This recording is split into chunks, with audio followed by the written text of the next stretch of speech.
Imagine stepping into a city, an ancient, vibrant place, but completely transformed by light. Millions upon millions of flickering lamps, each one like a silent prayer, lining every street, every building, lighting up the sacred river. The air just buzzes with this electric mix of devotion, joy, and, echoes of a story that's incredibly old. Okay, let's dive into this. For this deep dive, we're heading straight to the heart of India, to Ayodhya, to explore Deepotsav 2025. It's a festival that isn't just spectacle. It's a living, breathing tradition that captivates on every single level. Our mission today is to pull out the really compelling insights about Ayodhya Deepotsav 2025. We'll explore its profound historical roots, look at the truly breathtaking highlights, and understand why this isn't just some local event. It's really become a world-class cultural phenomenon, drawing all sorts of people from, everywhere. Mark your calendars. The main festivities run from October 18th to 23rd, 2025. But the spiritual peak, the main Deepotsav Day, is October 21st. In the heart of it all, the recently consecrated Sri Ram Janmabhoomi Mandir and the revered Saryu River Ghats. What's truly fascinating here, I think, is how this festival isn't just, an annual thing. It's a vibrant reaffirmation of India's living heritage and its collective faith. It connects directly to this timeless legend that shaped generations. It offers a deeply immersive cultural experience that resonates far beyond just its spiritual core. It really sets the stage. That sense of living heritage, you can almost feel it. So let's unpack that a bit. What exactly is Deepotsav celebrating? Where does this incredible tradition actually come from? Our sources take us back to the epic Ramayana. At its core, Deepotsav marks the triumphant return of Lord Ram, his wife Mata Sita, and his brother Lakshman to Ayodhya. They were coming home after, 14 long years of exile, and after their huge victory over the demon king Ravana. Right, and the legend paints such a vivid picture of that homecoming. The entire city of Ayodhya, just overwhelmed with joy and relief, erupted. The citizens, in this beautiful, spontaneous act of devotion, lit up every single corner with rows and rows of oil lamps, diyas. Diyas, exactly. They weren't just lighting the path, they were creating this shimmering road of light to guide their king home, symbolizing peace, victory, and, righteousness restored. It was this heartfelt community celebration. Which brings us to a really crucial point. What do these millions of lamps truly symbolize today? Beyond just, lighting the way for Ram, they represent something quite fundamental. The victory of light over darkness, good over evil, but maybe more deeply, the triumph of dharma over adharma. Dharma over adharma. Can you elaborate on that? Sure. So dharma here isn't just righteousness in a simple sense. It's more like one's duty, righteous conduct, the cosmic order itself. And adharma is the opposite: chaos, injustice, unrighteousness. So the celebration is a powerful reaffirmation of balance, of order being restored in the universe. And what's really remarkable is how this ancient tradition is brought alive now on such an unprecedented scale during the modern Ayodhya Deepotsav.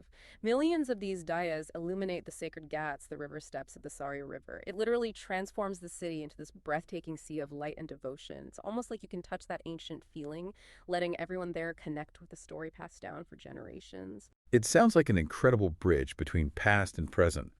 You mentioned unprecedented scale, and this is where it gets really interesting for anyone wondering what to expect. Beyond the deep history and spirituality, Deepotsav is just a monumental spectacle, truly something to see. So what are the key experiences during those 6 days in Ayodhya? What can someone attending really look forward to? Well, the centerpiece, absolutely, is the lighting of millions of diyas on October 21st. And we're not talking a few lights here. This is a world record-setting event year after year. Just picture it. The entire city, especially the banks of the Saryu, becomes a canvas for countless little earthen lamps. What makes this world record so amazing isn't just the number. I think last year it was over 2.2 million. That sounds about right, yes. Astonishing numbers. But it's the coordination, thousands and thousands of volunteers lighting them in sync. It's like a human chain of devotion, a collective act of faith and unity creating this mesmerizing glow. It's a huge logistical effort, really, a community effort that transforms the city. Indeed, the scale is just astounding. But, the festival offers so much more richness, too. From October 18th to the 23rd, you'll find these vibrant Ram Leela and cultural programs happening all over. And these aren't just simple plays, they're quite elaborate performances. Think devotional music, classical Indian dances like Bharatanatyam, Kathak. Wow. Dramatic retellings of stories from the Ramayana. You have renowned artists, not just from India, but international groups, too, bringing their own interpretations. It's a real immersion in the performing arts. And then there's the Shobha Yatra, the grand procession, devotion. That's equally captivating. It's not just a parade, it's really a living depiction of Lord Ram's homecoming.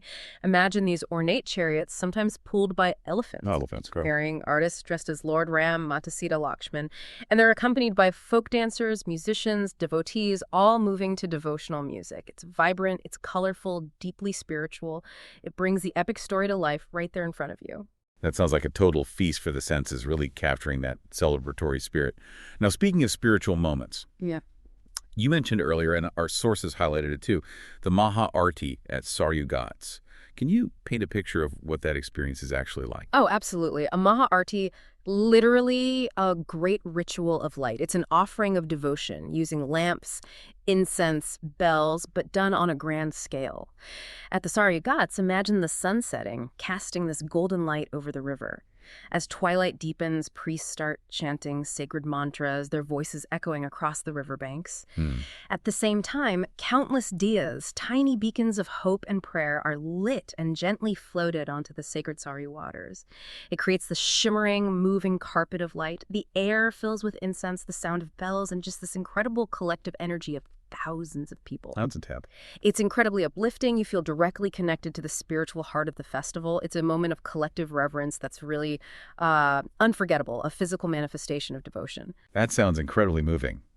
And what about blending tradition with, well, modern grandeur? Our sources mentioned something pretty spectacular there, too. Yes, exactly. To add a sort of contemporary flourish, Ayodhya Deepotsav also features these grand fireworks and laser shows. And these aren't just tacked on, they're usually meticulously choreographed displays lighting up the night sky, often synced with devotional music. They create these stunning visual narratives, sometimes telling stories from the Ramayana using light and sound. Oh, okay. It's a really thoughtful blend, I think, of the ancient and the contemporary. It shows how tradition can embrace modern tech to amplify its message and make it even more spectacular for a diverse audience, bringing the epic to life in every way possible. So with all these incredible elements packed in, what does this all mean for you, our listener? This clearly isn't a festival just for one type of visitor.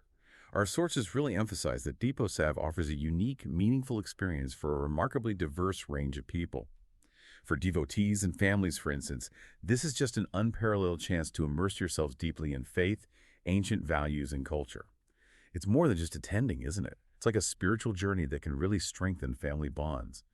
It lets generations experience the living heritage of Ramayana together.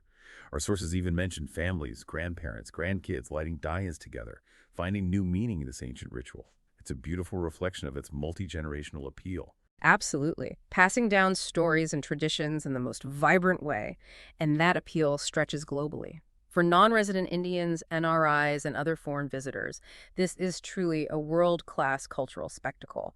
It showcases India's spiritual heart like almost nothing else.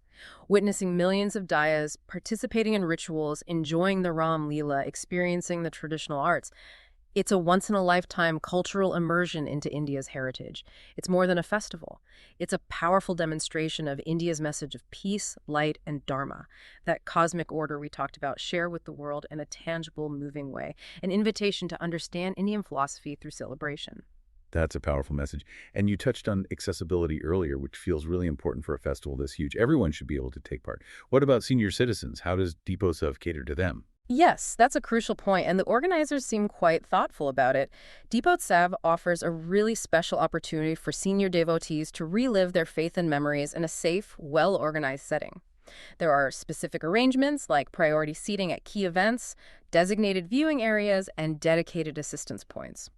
This helps ensure they can comfortably and safely enjoy the grandeur without the strain of navigating massive crowds. It's about making it an inclusive spiritual experience for all ages. That's great to hear. And then on the other side of things, for those maybe looking for a more tailored or premium experience, what's offered there? Right. So for high net worth individuals, HNIs, and other VIP guests, the festival does offer bespoke options, things designed for comfort and exclusivity. This usually includes specialized VIP passes, access to reserved viewing galleries, often with the best views, enhanced security, premium hospitality services.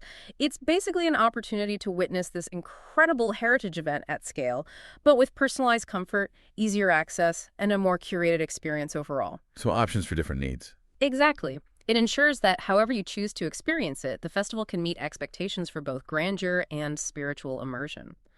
Now, just to help everyone have a smooth time, there are a few practical guidelines from the sources worth mentioning. Firstly, if you plan to be there for the main lamp lighting on October 21st, definitely arrive early. Very large crowds are expected. Good tip. To manage this, there will be designated parking areas and shuttle services, so using those public transport options is probably much wiser than trying to drive right up to the gates. Makes sense. Also, if you have VIP passes, remember to carry a valid ID for verification. And naturally, in such a sacred and huge gathering, maintaining cleanliness, using the bins provided, and dressing modestly and comfortably for crowds is encouraged. These little things just help ensure a smooth, respectful, and joyful experience for everyone. What an incredible deep dive we've taken into Ayodhya Deepotsav 2025. From that ancient, really heartwarming legend of Lord Ram's return, to the modern spectacle of millions of diyas, the vibrant culture, the deep spiritual ceremonies, it's truly magnificent how it bridges time. From October 18th to 23rd, and especially on that peak day, October 21st, Ayodhya isn't just a city. It becomes this living embodiment of the Ramayana's eternal message, just pulsating with light and devotion. It really is an open invitation for you to come, witness Ayodhya glow with millions of diyas, and carry that radiant light of Sri Ram in your heart. It promises memories that will, well, eliminate your spirit long after. And this deep dive, it leaves us with a final thought, doesn't it? In a world that often seems to grapple with shadows, with division, with uncertainty, what profound and enduring power does a celebration like this, focused on light, tradition, collective faith, truly hold for us today? What can it teach us about the human spirit's innate capacity for joy, for unity, and for reaffirming a shared moral compass? Through something as simple yet deeply symbolic as a flickering lamp, it's a question that kind of stays with you long after the last diya is lit.